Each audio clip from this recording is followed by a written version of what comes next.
আসানসোলে প্রথমবার এত বড় আয়োজনের গ্র্যান্ড খুঁটি পুজো সেলিব্রেশন, প্রবল বৃষ্টি, তবুও থামেনি উৎসবের উন্মাদনা।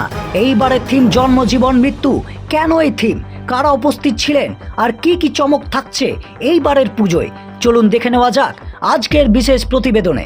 শারদীয় দুর্গাপুজো আর মাত্র কয়েক সপ্তাহ বাকি, আর তার আগেই বুধবার 5ই আগস্ট 2026 সন্ধে প্রায় 6টার পর থেকেই আসানসোলের পাঁচগেছিয়া গান্ধীনগরের কমলা ভবনে অনুষ্ঠিত হয়ে গেল গান্ধীনগর দুর্গাপুজো কমিটির শারদীয় দুর্গাপুজো 2026-এর শুভ খুঁটি পুজো। প্রবল বৃষ্টির মধ্যেও হাজার হাজার মানুষের উপস্থিতিতে উৎসবের আবহ যেন আরও প্রাণবন্ত হয়ে ওঠে। বৃষ্টি যেন থামাতে পারেনি মানুষের উচ্ছ্বাস, বরং প্রকৃতির বাধাকে উপেক্ষা করেই সম্পন্ন হয় এই বর্ণাঢ্য অনুষ্ঠান। এই দিনের অন্যতম বড় আকর্ষণ ছিল এইবারের পুজোর থিম ঘোষণা। পুজো কমিটির পক্ষ থেকে জানানো হয় 2026 সালের থিম জন্ম জীবন মৃত্যু।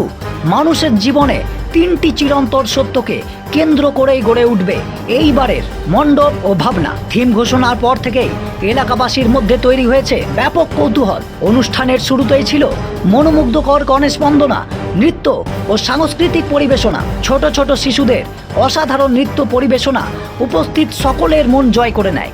এরপর প্রদীপ প্রজ্বলনের মাধ্যমে অনুষ্ঠানের শুভ সূচনা করেন উপস্থিত অতিথিরা। এই বিশেষ অনুষ্ঠানে উপস্থিত ছিলেন বারাবণীর বিধায়ক অরিজিৎ রায়, পাণ্ডবেশ্বরের বিধায়ক জিতেন্দ্র তিওয়ারি, দুর্গাপুর পূর্ব ও পশ্চিমের বিধায়ক, ভাতারের বিধায়ক সহ একাধিক জনপ্রতিনিধিরা।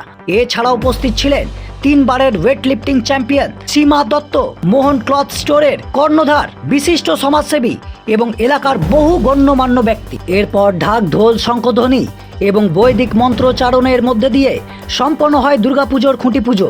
শুভ মুহূর্তে মাটিতে খুঁটি স্থাপনের মাধ্যমে আনুষ্ঠানিকভাবে শুরু হয়ে গেল গান্ধীনগর দুর্গাপুজো কমিটির শারদীয় দুর্গোৎসব 2026-এর প্রস্তুতি। অনুষ্ঠান শেষে উপস্থিত সকলের মধ্যে খিচুড়ি প্রসাদ বিতরণ করা হয়। প্রবল বৃষ্টির মধ্যেও মানুষের স্বতঃস্ফূর্ত অংশগ্রহণ প্রমাণ করে দিল দুর্গাপুজো শুধু একটি উৎসব নয়, এটি মানুষের আবেগ, ভালোবাসা এবং একতার প্রতীক। এইবারের এই অনন্য থিম জন্ম জীবন মৃত্যু ইতিমধ্যেই আসানসোলবাসীর মধ্যে ব্যাপক আগ্রহ তৈরি করেছে। এখন শুধু অপেক্ষা কিভাবে সেই ভাবনাকে বাস্তবে রূপ দেবে গান্ধীনগর দুর্গাপুজো কমিটি। আপনাদের কেমন লাগলো এইবারের থিম জন্ম জীবন মৃত্যু?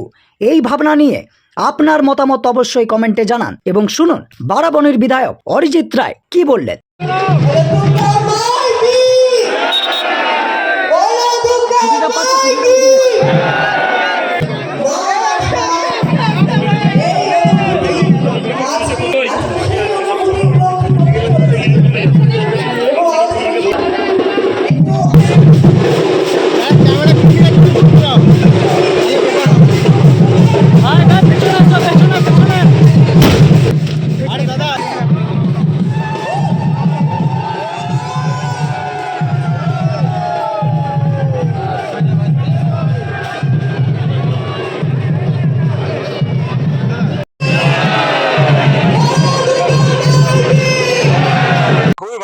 কারণ বাংলার মাটি দুর্গার মাটি, তো স্বাভাবিকভাবে আমার বিধানসভার মধ্যে এই শিল্পাঞ্চলে যেগুলো বড় পুজো হয় তার মধ্যে অন্যতম গান্ধীনগর, এবং প্রতি বছরই জেলার সেরা শিরোপা এই পুজো পায়। তো স্বাভাবিকভাবে আশা রাখবো এই পুজোর যে ঐতিহ্য সেটা এই বছরও অটুট থাকবে, এবং আমি বিশ্বাস রাখি সারা জেলার মধ্যে সেরা যে শিরোপা, সেই শিরোপা এই বছরও গান্ধীনগরের পক্ষেই যাবে।